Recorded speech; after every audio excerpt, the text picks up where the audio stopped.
नमस्ते बच्चों, मैं सुजीत कुमार राय, संस्कृत शिक्षक, आपके अपने पसंदीदा यूट्यूब चैनल संस्कृतानुराग पर आप सबों का स्वागत करता हूँ। बच्चों, आज हम लोग संस्कृत व्याकरण के अंतर्गत बहुत ही महत्वपूर्ण विषय समास प्रकरणम का अध्ययन करेंगे। समास प्रकरणम से संबंधित प्रश्न विभिन्न परीक्षाओं में प्रमुखता के साथ पूछे जाते हैं, अतः इसका अध्ययन आप सबों के लिए आवश्यक है।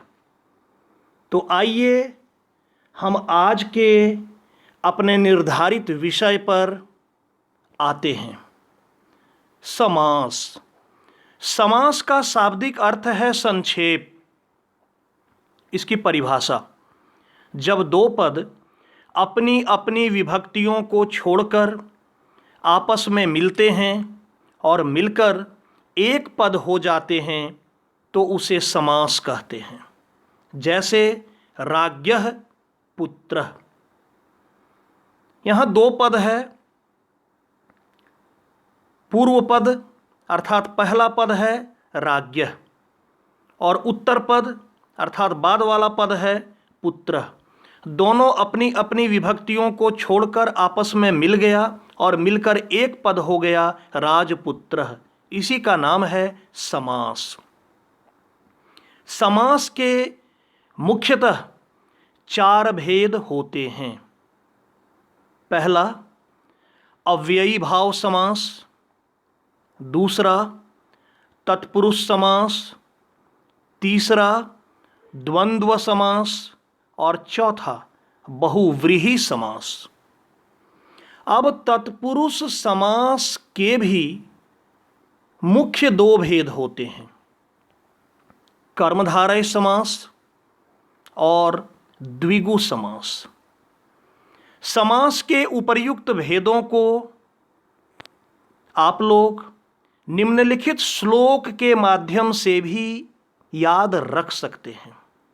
देखिए, द्वंद्वो अस्मि द्विगुरपि च गृहे च मे नित्यम अव्ययी भावः प्रायेण तत्पुरुषः त्वं कर्मधारय येनाहं स्याम बहुव्रीहि।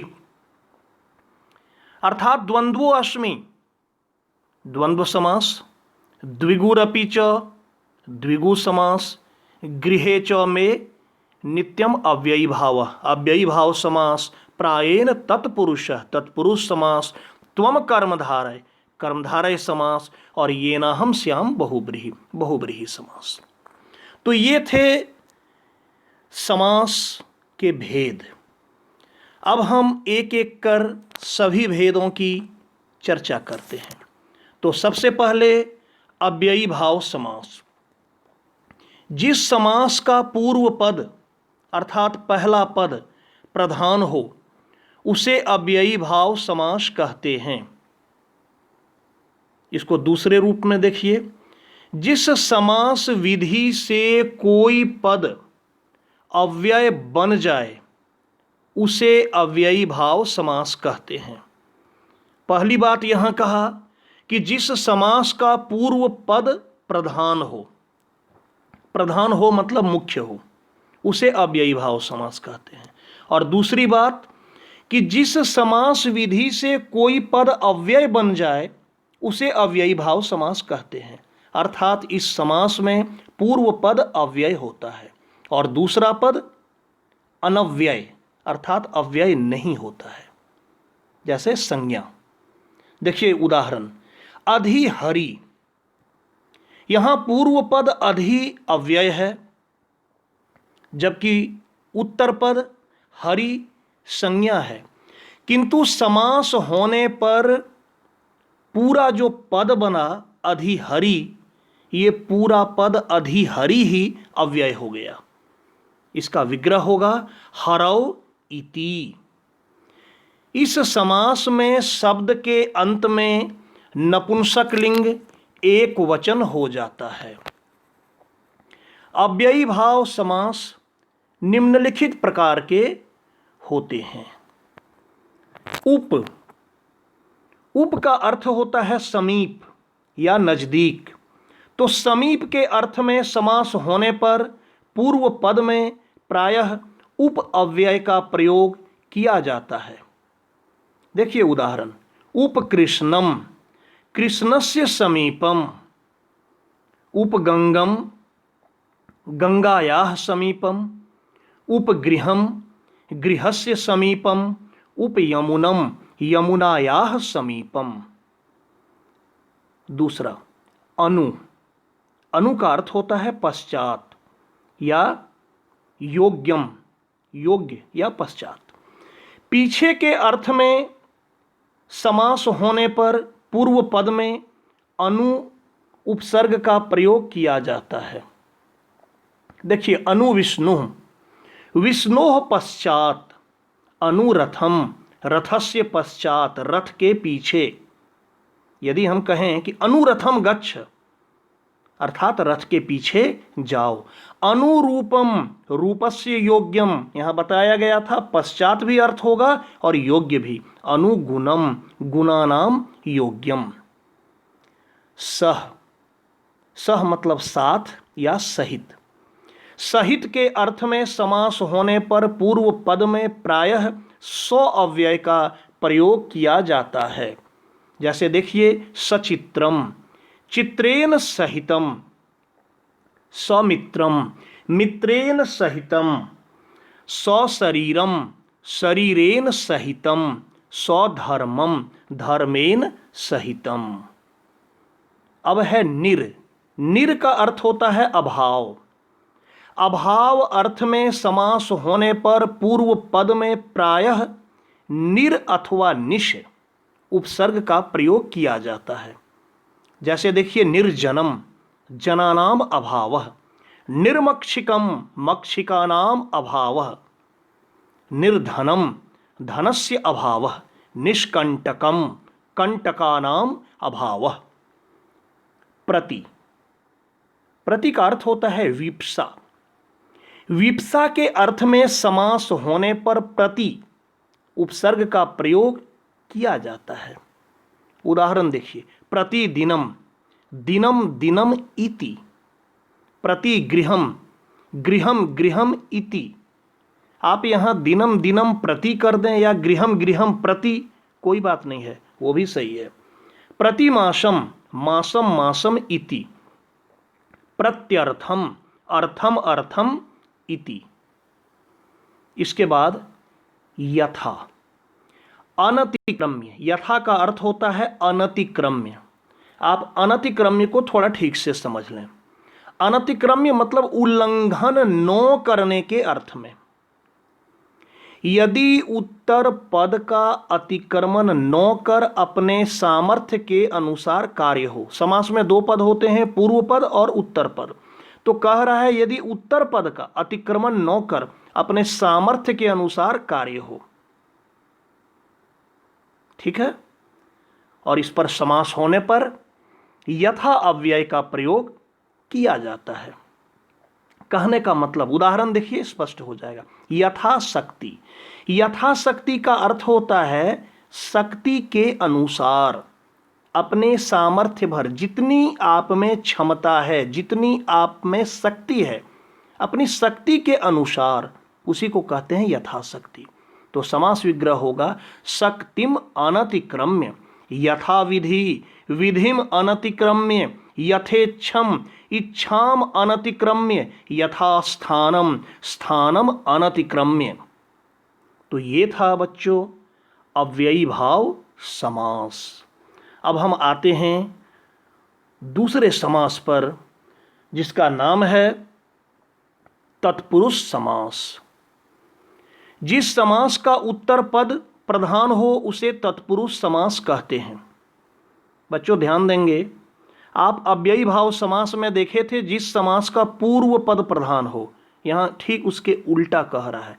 यहाँ कह रहा है जिस समास का उत्तर पद अर्थात बाद वाला पद प्रधान हो उसे तत्पुरुष समास कहते हैं।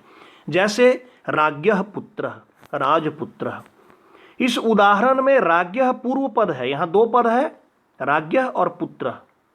तो राज्ञः पूर्व पद है और पुत्रः उत्तर पद है। यहां उत्तर पद पुत्रः की प्रधानता होने के कारण यह तत्पुरुष समास का उदाहरण है। बच्चों, इसको मैं आपको और अच्छी तरह से समझाना चाहता हूं, क्योंकि मुझे पता है समास में बहुत सारे बच्चों को बहुत सारा संदेह होता है, बहुत सारा कन्फ्यूजन होता है, और मैं चाहता हूं कि आज आपके सारे कन्फ्यूजन, सारे संदेह का मैं निवारण कर दूं, और इस वीडियो को अंत तक देखने के पश्चात आपके मन में कोई शंका नहीं रही। देखिए बच्चों, यदि हम कहते हैं कि राजपुत्र आगच्छति, इसका हिंदी अर्थ हुआ कि राजपुत्र आता है या आ रहा है। अब हम आपको पूछें, कौन आ रहा है, राजा आ रहा है या पुत्र? तो आपका जवाब क्या होगा? आपका जवाब होना चाहिए कि पुत्र आ रहा है। अब यहां आप देखिए, पुत्र कौन सा पद है, पूर्व पद या उत्तर पद? तो उत्तर पद। अब यहां किन्हीं के मन में यह संदेह नहीं होना चाहिए कि राजा बड़ा है, राजा की सत्ता है, राजा का शासन है, तो राजा की प्रधानता होगी। बिल्कुल नहीं होगी। आपको यहां राजा पर नहीं जाना है, आपको शब्द पर जाना है कि शब्द में क्या कह रहा है। शब्द में कह रहा है कि राजपुत्र आगच्छति, राजपुत्र आ रहा है। तो पुत्र आ रहा है, राजा नहीं आ रहा है। तो यहां पुत्र की प्रधानता हुई, और पुत्र उत्तर पद है, इसलिए यह तत्पुरुष समास हुआ।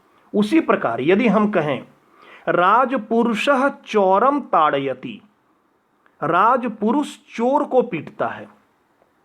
अब हम आपको पूछें, कौन पीट रहा है, राजा पीट रहा है या पुरुष? तो आपका जवाब होना चाहिए पुरुष पीट रहा है। पुरुष कौन सा पद है? उत्तर पद है। तो ये हुआ तत्पुरुष समास। मैं उम्मीद करता हूं आपको समझ में आ गया होगा। आगे बढ़ते हैं। तत्पुरुष समास के भेद।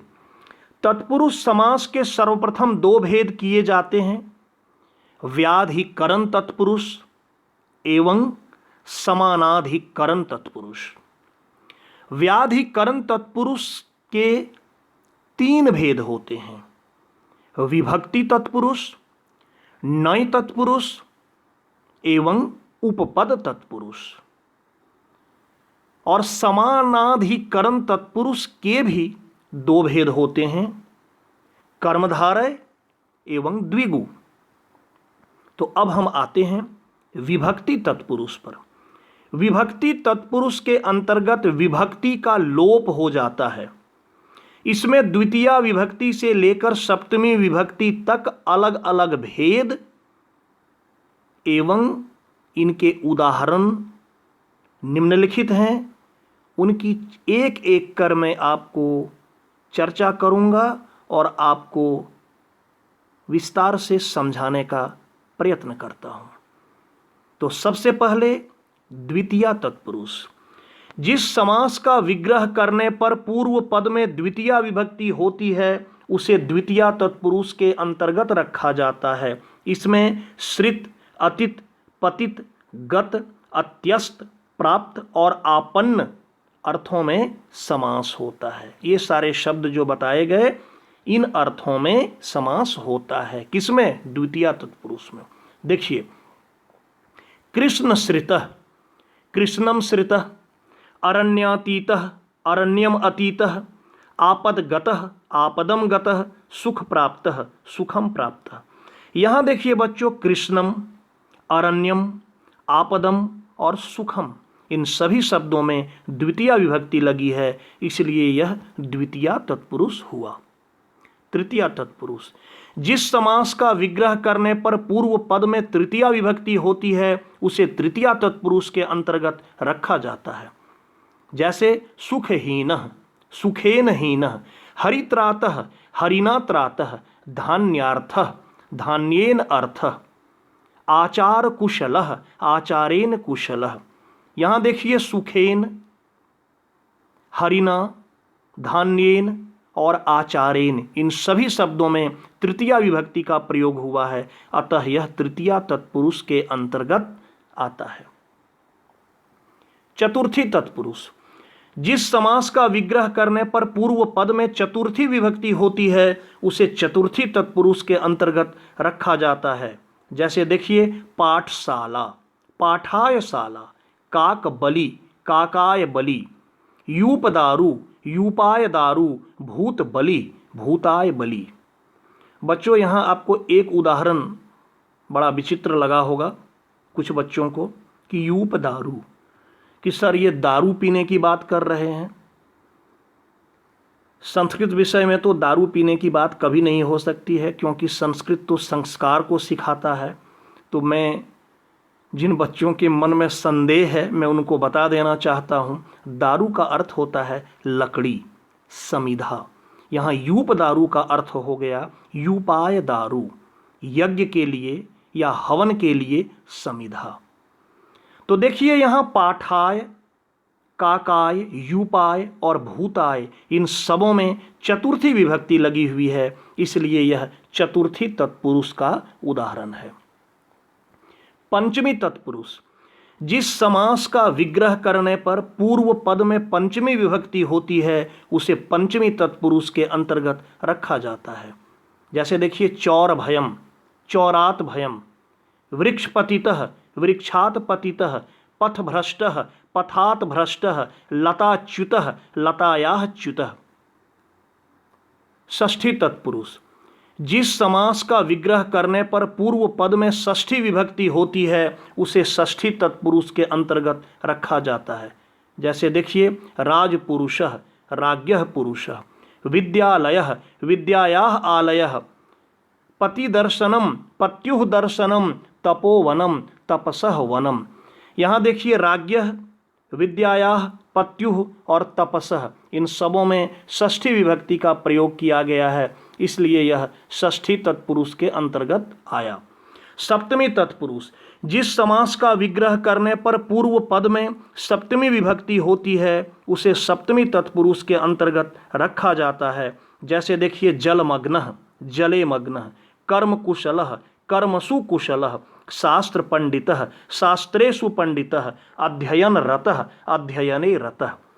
यहाँ देखिए, जले, कर्मसु, शास्त्रेषु और अध्ययने, इन सबों में सप्तमी विभक्ति लगी हुई है, इसलिए इसे सप्तमी तत्पुरुष के अंतर्गत रखेंगे।